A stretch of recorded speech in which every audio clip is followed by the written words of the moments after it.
Okay, back talking about statistics here for the sports industry. So we're looking at participation now, participation in selected sports activities. So can anyone guess what sport was participated in the most in the year 2002? The sport that was participated in the most. That sport is exercise walking. Number one, exercise walking is what people participate in the most. See, all they have to do is buy their pair of shoes, which explains the number one, the number one sports, piece of equipment that's necessary is those shoes. So exercise walking is number one, and you see those people out there in their great spandex power walking in the morning. That's excellent to see, and also a little funny. Number two is swimming. Swimming is your number two most participated in sport because of the low impact it has on the body. Number three is camping. So three is camping. That explains Walmart's camping section. Number four is exercising with equipment. So buying those any kind of equipment, dumbbells, exercise balls, or anything like that. And then lastly is fishing. And this is the amount of participation in sports activities. Lastly, we're going to talk about spectator sports. And what sport did the most spectators show up to in the year 2002? Well, this study is actually from the mid-'80s till 2002. And it was Major League Baseball. The reason more people spectated or watched Major League Baseball versus any of the other sports out there is because of the number of games and because it's still affordable. And the next highest is college football. College football is number two in attendance because a lot of folks go to college football because it's the same thing. More games, and it's not as expensive. So some interesting statistics there for you. Okay, if we look on slide 11, there's the historical evolution of sports. Long history of acceptance in earlier civilizations we've already talked about. It's disapproved at certain times, morality in question, etc., etc. If you go down to slide 12 there's sports as a source of moral values. And this is important for your test. Number one is it contributes to health and physical fitness. This is with rigorous training, conditioning, and exercise.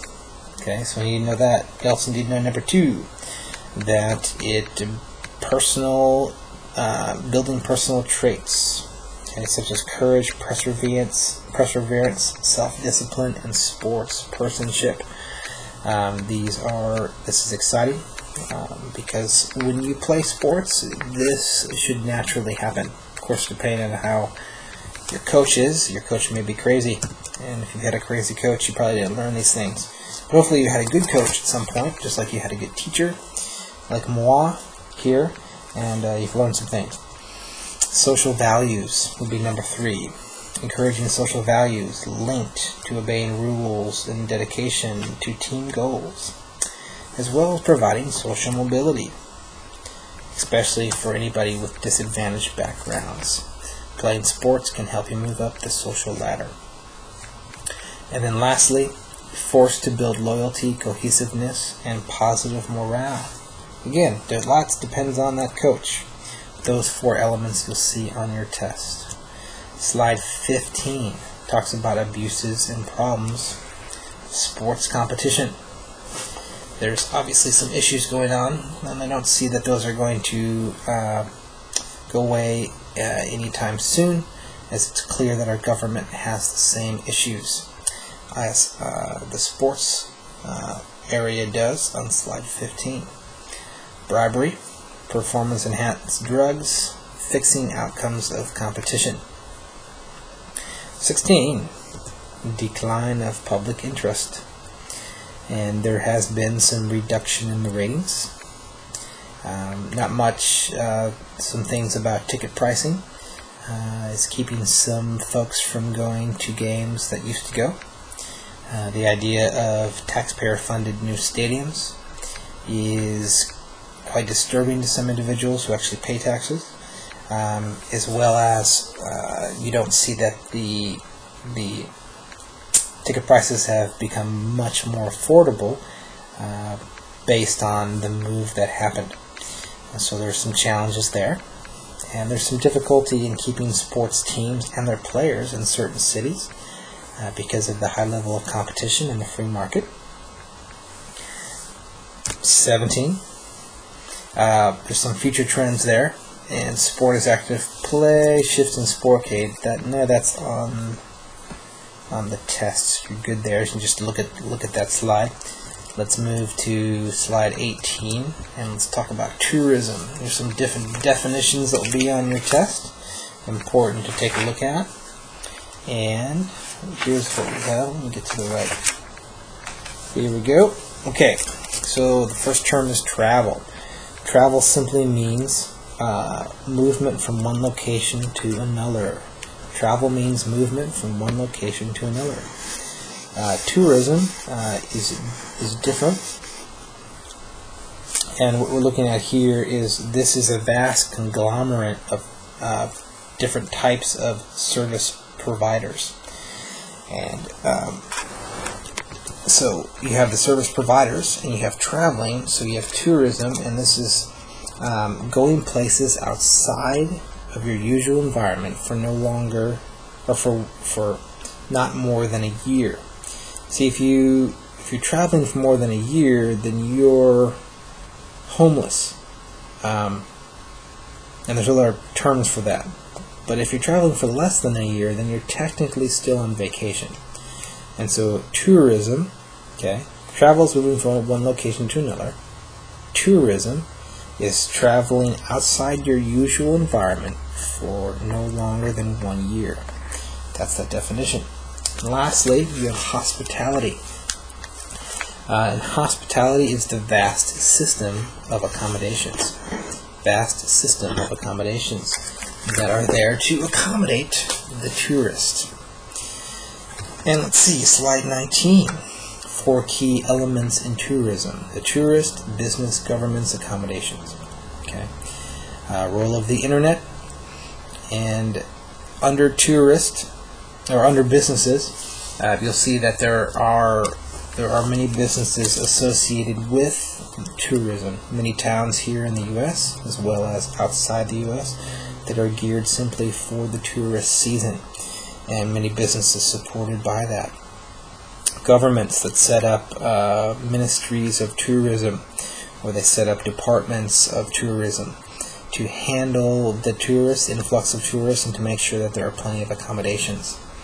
And there are many different types of accommodations: entertainment, different types of facilities, natural resources, all these different types of accommodations, businesses and activities and interesting things that the tourist is looking to see.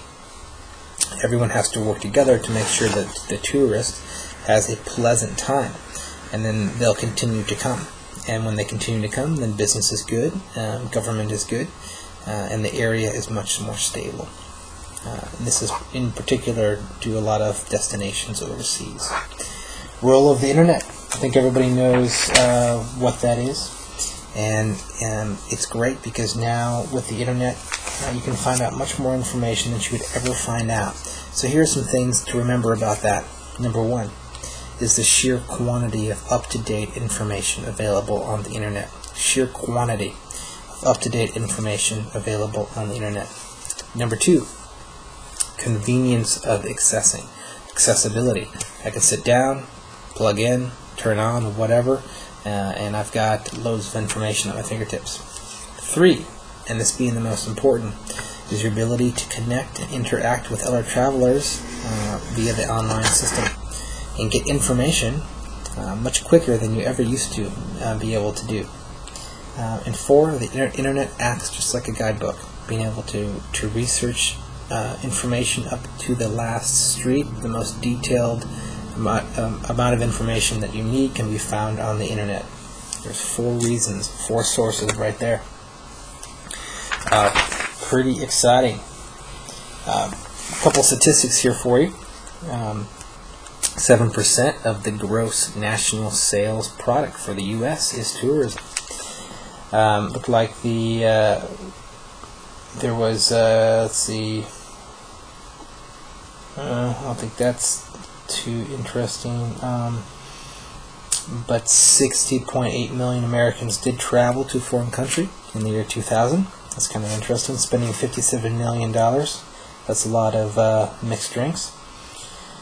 And so that's kind of interesting. But the most popular, the number one, the most popular activity for Americans was cruises. The most popular activity is cruises for Americans in the year 2000. Probably still is.